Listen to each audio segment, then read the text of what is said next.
Assalamualaikum dan salam sejahtera. Terima kasih kerana memilih channel ini. Sila pertimbangkan untuk tekan butang subscribe, like, komen dan share. Serta aktifkan lonceng notifikasi anda agar tidak ketinggalan dengan video-video terbaru dari channel ini. Kita tidak mahu kerajaan yang dipimpin pada hari berterusan. Saya lihat wajah-wajah orang Terengganu ni. Hok apa yang ada depan saya ni. Tak berapa ceria. Ceria satu hal kerana di peringkat kerajaan ni pimpinan menteri besar hebat. 20 manifesto yang telah pun disebutkan tadi dijanjikan telah pun sempurna dilaksanakan. Tahniah kita ucapkan pada kerajaan Negeri Terengganu. Tapi yang kita rasa sedih ialah kerana pimpinan kerajaan persekutuan di bawah Anwar Ibrahim, kalau pada waktu dulu dia gelarkan saya sebagai kerajaan gagal, yang sebenarnya gagal pada hari ini ialah kerajaan yang dipimpin oleh PHBN yang diketuai oleh Anwar Ibrahim. Betul atau tidak? Kenapa gagal? Dah berapa bulan dah, saudara? Berapa bulan dah? 7? Kata 8. Hampir 8 bulan. Beliau menajui negara sebagai Perdana Menteri. Terbentuknya yang apa dinamakan kerajaan perpaduan. Benarkah ada perpaduan? Betulkah ada perpaduan? Tidak. Karena terbentuknya kerajaan yang ada pada hari ini adalah gabungan antara Pakatan Harapan dan juga Barisan Nasional. Pakatan Harapan kita tahulah PKR yang Anwar Ibrahim ketuai. Ada Parti Amanah ke kalau tak silap saya yang dipimpin oleh Mat Sabu. Ada DAP yang diketuai oleh Anthony Loke. Tetapi gabungan yang terbentuk lepas pilihan raya itu termasuk juga ialah Barisan Nasional. Ini luar biasa. Kami yang ada di sini antara lain Dato' Anwar, Tan Sri Anwar, Hamzah, saya. Ini kumpulannya sudah berhijrah. Tan Sri Anwar baru hijrah. Kami dah awal-awal. Hijrah paksa dan hijrah secara rela. Awal-awal lagi. Kita tahu di waktu awal UMNO tertubuh. Yang Tok Guru telah sebutkan tadi. Bagaimana sejarah bermulanya. Di situ lahirnya PAS. Kerana ada perbezaan pendapat. Tetapi terbentuk waktu itu tidak lain dan tidak bukan untuk menentang Malayan Union. Untuk memerdekakan negara kita dari penjajahan British. Orang Melayu, Islam dan Bumi Putera bersatu hati untuk berjuang menentang penjajah. Sampai kita mencipta kemerdekaan. Dan selepas itu kita nak bangunkan negara kita ini sebagai sebuah negara yang maju. Aman, damai dan sejahtera. Itu sejarah lampau. Tetapi dalam pimpinan UMNO yang terkini, Zahid Hamidi yang telah berhadapan dengan 47 pertuduhan yang dia mesti pertahankan. Dia kena defense diri dia kerana akan dipanggil untuk mempertahankan tuduhan-tuduhan yang dihadap kepada beliau. Maka langkah yang telah diambil oleh Zahid Hamidi untuk bergabung bersama dengan Anwar Ibrahim. Kenapa dia buat begitu, saudara? RM10 kalau dapat jawab. Pasal nak menjaga leher. Kerana dengan pertuduhan itu diharapkan bahawa akan ada campur tangan pihak kerajaan untuk menyelamatkan dia. Sebab itu dia sanggup berkorban dan mengorbankan parti yang tertubuh yang saya tahu sejak dahulu lagi untuk memperjuangkan orang Melayu, menggadaikan prinsip perjuangan itu dan bergabung dengan parti yang selama-lama ini memang tak sebulu dan tidak sebulu dengan banyak pihak kerana parti DAP memperjuangkan Malaysia tidak mempertahankan banyak perkara pokok yang menjadi asas perjuangan kita orang-orang Melayu Islam di negara kita. Itu telah dikorbankan oleh Zahid Hamidi. Sebab itu dalam pilihan raya lepas, bila mana orang-orang yang menyokong UMNO memangkah pada Barisan Nasional, dia mengharapkan Barisan Nasional lah yang membentuk kerajaan. Pastinya mereka yang memangkah Barisan Nasional waktu itu tidak mahu Bila dah dibentuk kerajaan, dia bersama dengan DAP. Sebab tu pangkah BN dapat DAP. Pangkah Zahid dapat Guan Eng. Adakah itu hasrat orang UMNO? Tidak. Tapi ini sudah berlaku. Sudah tidak ada lagi prinsip asas. Sepatutnya kalau saya berada dalam UMNO masa dulu, sudah banyak sebab musabab yang boleh menyebabkan pimpinan Zahid Hamidi ini dibuang dan disingkir daripada UMNO sebenarnya. Melanggar perlembagaan parti, melakukan perbuatan-perbuatan kemungkaran, buat sesuatu menyalahi undang-undang, berhadapan dengan 47 pertuduhan. Macam mana dia boleh kekal sampai ke hari ini untuk jadi Presiden UMNO dan menjadi sebahagian daripada kerajaan berjawatan timbalan Perdana Menteri? Saya sebutkan ini nak memperingatkan kepada rakan-rakan kita ahli UMNO.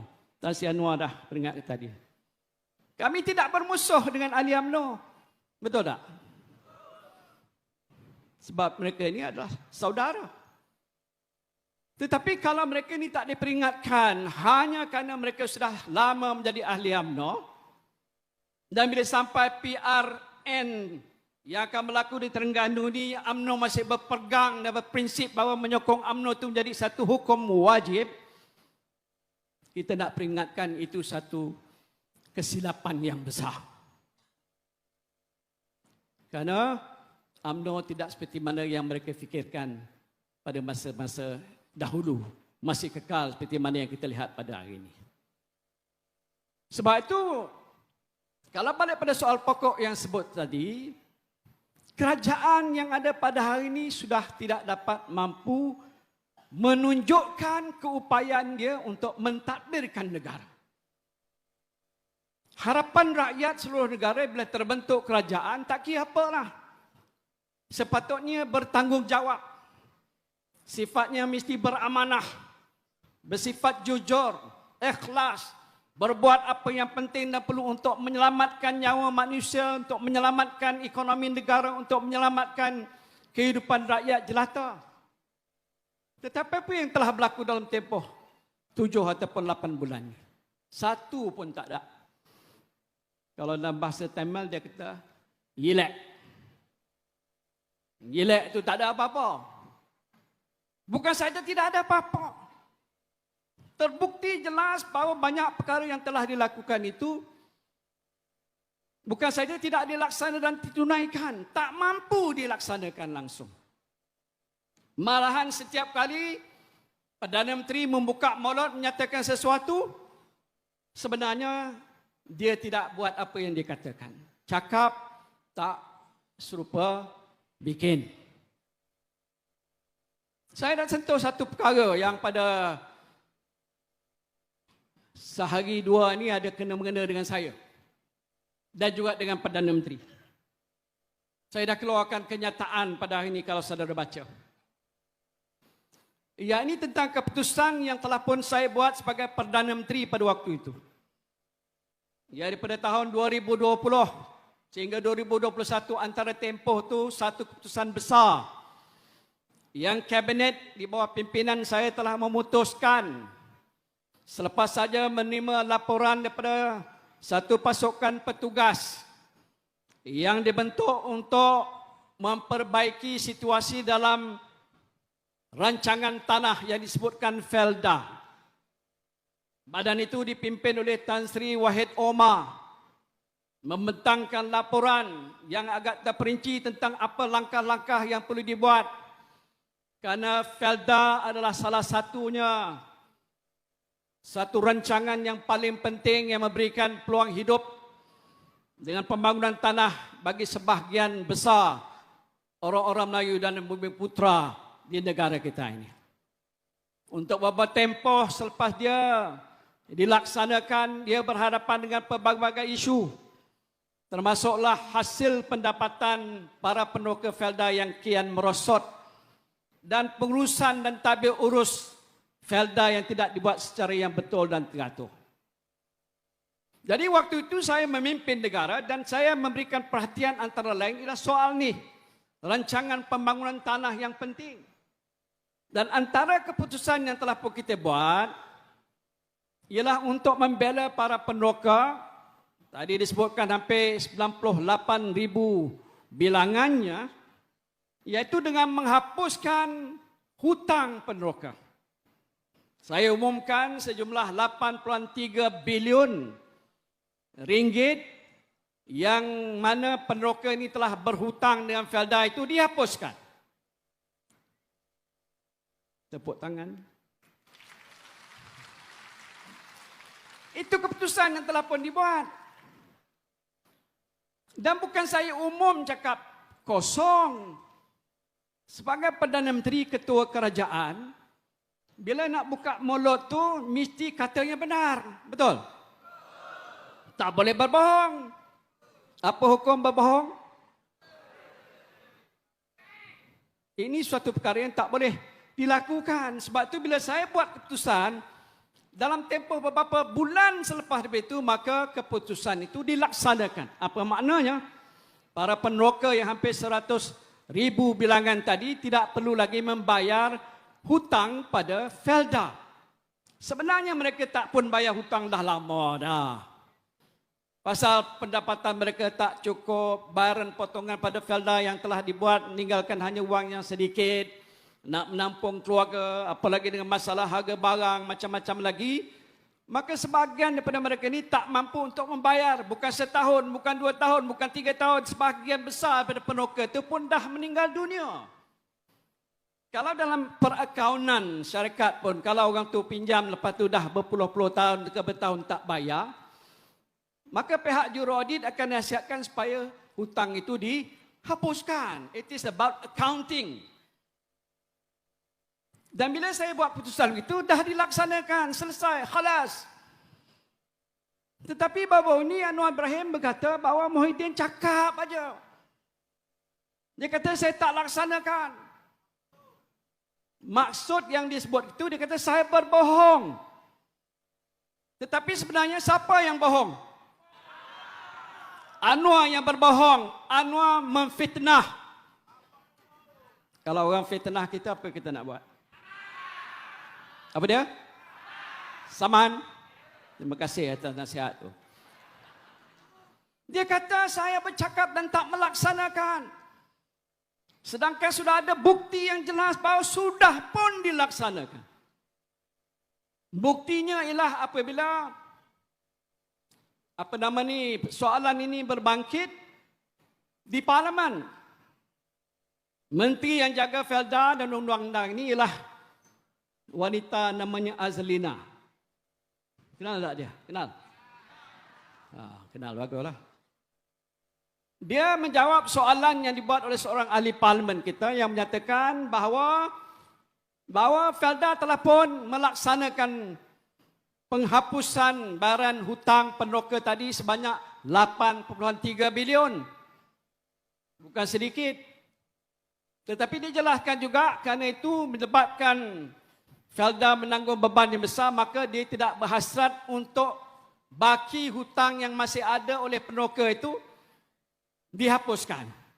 Yang dihapuskan lebih kurang 80% daripada hutang peneroka Felda. Itu jumlah yang besar. Dah dilaksanakan. Lepas itu kenyataan daripada Tan Sri Idris Yusof. Ini orang besut, kawan saya. Mantan menteri dulu. Mantan pengurusi Felda juga. Tak tahu macam mana pengurusi Felda banyak datang dari Terengganu. Tan Sri Yusof Noor, Tan Sri Idris. Yang baru ni Tan Sri siapa lagi? Sabri Cik. Ya. Dan diumumkan bahawa telah pun selesai. Jadi persoalan berbangkit sekarang ni ialah bila dia buat kenyataan. Dan dia buat kenyataan dah 2 kali saya lihat.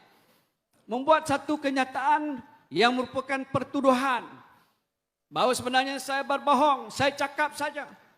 Dia kata hari ini bahawa dia sudah sign satu cek berjumlah 900 juta untuk dibagikan pada Felda.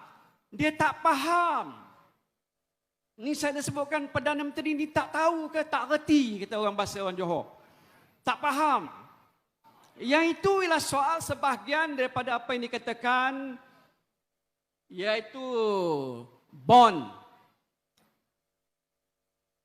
Islamic bond yang dikeluarkan, sukuk bond, Islamic sukuk bond yang dikeluarkan berdasarkan laporan yang saya sebut tadi untuk membantu memulihkan Felda, antara lain mengambil alih FGV yang kita tahu dulu telah pun agak hilang pegangan majoritinya, dibeli balik dengan wang yang telah pun